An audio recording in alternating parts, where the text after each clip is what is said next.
Richard Burns was still taking things fairly steady and very conscious of his factors, being in a support role to the team leaders, holding on to 8th place overall. Marcus Grunholm was in a fine 7th position in his privateer Toyota Celica.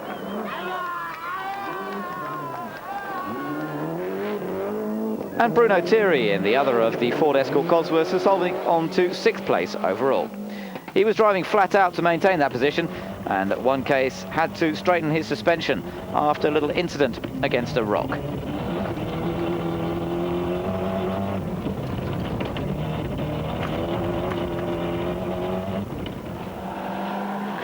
Certainly some narrow confines in these Portuguese stages. Armin Schwartz up to 5th position. He had one stage victory on this second day and had counted himself lucky not to have rolled at one point. A long, tiring day for the German driver, but gradually getting more and more to grips with the latest Toyota.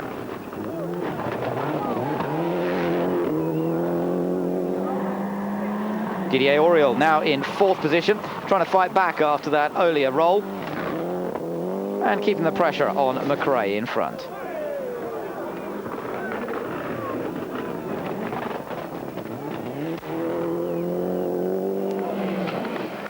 Well, McRae holding on to 3rd place and managing to keep ahead of last year's world champion. It's been a little disappointing in terms of results so far this year for McRae, so his most important thing was to get a finish in the points. He took one stage victory as well on this second day.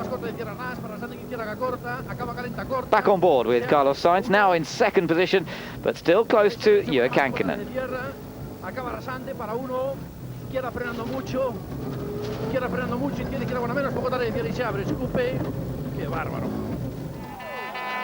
But it was Juha Kankkunen who put in an absolutely superb drive throughout the day, taking 5 fastest stage times out of the 11 stages held on the second leg. A superb performance, and one that was just keeping him the lead, a prospect that seemed well out of reach a few weeks ago in Monte Carlo. Back at the halt, we spoke to Carlos Sainz. I've been trying very hard the whole day, but risking a lot. Maybe I take 1 or 2 seconds in one stage, but in the next one, you will take 5-6 seconds. So I think at the moment it's no chance for us. But the Toyota team were in high spirits. Yes, we are very pleased at the moment, but we still have, I think we have a very hard day tomorrow, and they have also forecasted rain, so Arganil is a notorious place.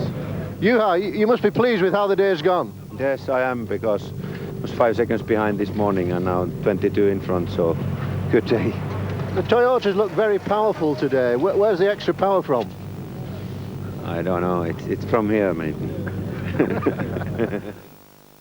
So the results after leg 2, and Juha Kankkunen now with a 22-second lead over Carlos Sainz. McRae holding on to 3rd, a little ahead of Didier Auriol. Then Armin Schwartz in 5th place. On to the 3rd day, and plenty of stages and a difference in conditions this time.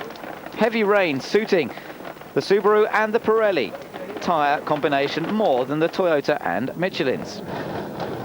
Well, Kankkunen, who'd lost out a little bit in the wetter conditions the previous day, was expected to lose more time in the early part of the day, but in fact he managed to hold on to the lead in the opening stages, but due to his own admission, that was by taking quite a few risks. Carlos Sainz, however, after the first couple of stages, was beginning to close up. Subaru had never taken a victory in Portugal previously. Could this be the first time? These wetter stages certainly suiting the Spaniard and the car. Colin McRae holding on to his 3rd position on stages much more like the ones he's used to in the UK. McRae had a slightly frightening moment during this 3rd and final day of the Portuguese rally when he hit a spectator, but glad to report that the spectator was not badly hurt.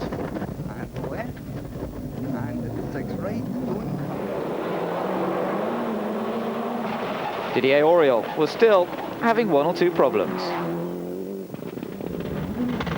Even world champions make mistakes. But it wasn't helped by the fact that he'd actually lost 2nd gear by this point on the stage.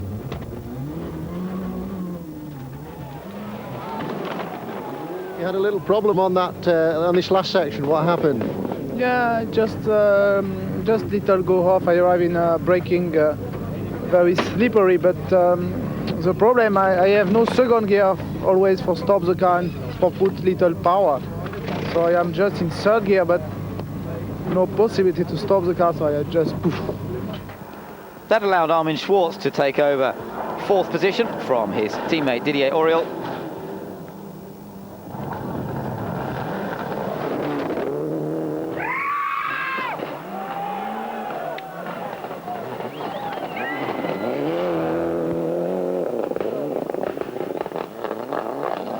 And then after Didier Auriol down to fifth was Bruno Thierry in sixth position. He was certainly finding the stages very, very slippery indeed. In fact, comparing them to stages on the Ivory Coast rally. He took 2 spins, but thankfully didn't lose too much time. Marcus Grunholm was in 7th place, but unfortunately it was about to go wrong for him. An unfortunate accident saw him go off heavily into the trees, and it would be too much to repair the car. He was out of the rally. It allowed Richard Burns to come up into 7th position. In Formula 2, Gregoire de Mévius was out with a broken gearbox.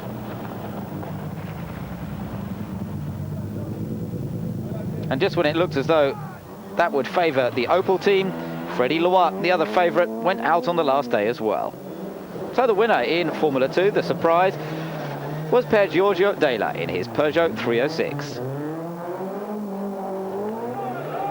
Isolde Holderried took 3rd place in Group N, and a useful addition to the points in her Group N challenge for the year.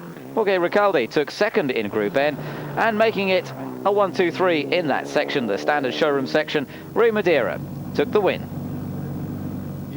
Carlos seems to be on a charge. Is there anything that you can do to hold him back? I try my best, and then we will see. Is the car performing okay? Yes, it's going all right, but seems to be when it's this funny surface, we are always losing a lot of time on those.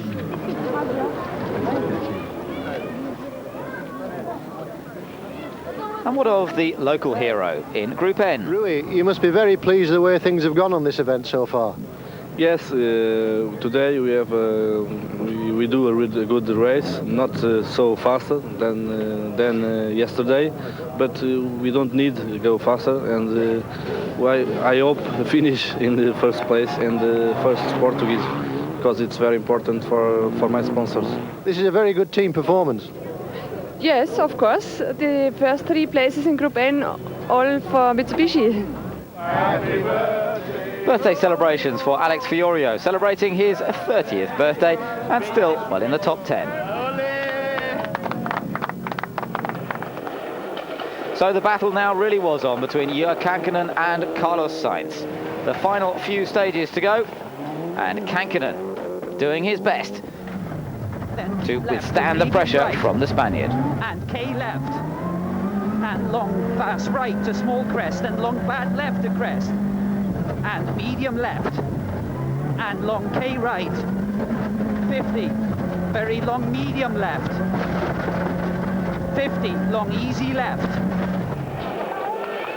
But Carlos Sainz was not to be outdone. He was fastest on the last 2 stages, took 6 stage victories in all on this final day, and he went as far as lightening the car by removing the spare wheels. He took a narrow win by just 12 seconds. Congratulations, a superb battle. You had drama on the last stage, I believe. Yeah, after 2 kilometers I got a little bit one bend and a branch got the front brake pipe, and I have to drive 7 kilometers with only rear brakes, so I thought I lost the rally, but I don't know. Corto frenando, derecha buena. Well, a remarkable incident. Brakes, and then I said to Carlos, we're going to win without brakes. And now I always believe in God, but now I have to believe even more, because I think when you have to win, you're going to win. We've been close to go off the road, and I'm not lying, at least 10 times on the stage, but we still managed. So when we got past the flying finish, I didn't know what was happening, but then as soon as I saw all the Spanish people with bottles of champagne, then I realized we'd won. A great result for Team Boss. This must make up for your disappointment in Sweden. Yes, I don't think you can ever make up for losing all 3 cars, but all 3 cars look like they're here at the finish, and Carlos winning, and it's been one of the most exciting events of certainly this year, and I think for the last 12 months. Well, Carlos Sainz, amazed to see that he'd actually broken that front brake pipe and still managed to take the victory on that last stage, and by such a small margin as well. 12 seconds the difference between Sainz and Kankkunen at the end of a classic rally, and a superb battle between the two. Colin McRae getting some points at last this season in 3rd position. Schwartz and Oriol for Toyota 4th and 5th. In the World Drivers' Championship, then, Carlos Sainz takes a narrow lead, just 3 points over Juha Kankkunen. Tommy Mäkinen and Kenneth Eriksson not rallying in Portugal, but they will be back. In the Manufacturers Series, Mitsubishi, thanks to that Group N 1-2-3, still hold a 10-point lead over Toyota. So, on to the next round, which will happen on May the 4th, the Tour de Corse in Corsica, and there certainly will be another big battle there, and you'll be able to see it here on Eurosport.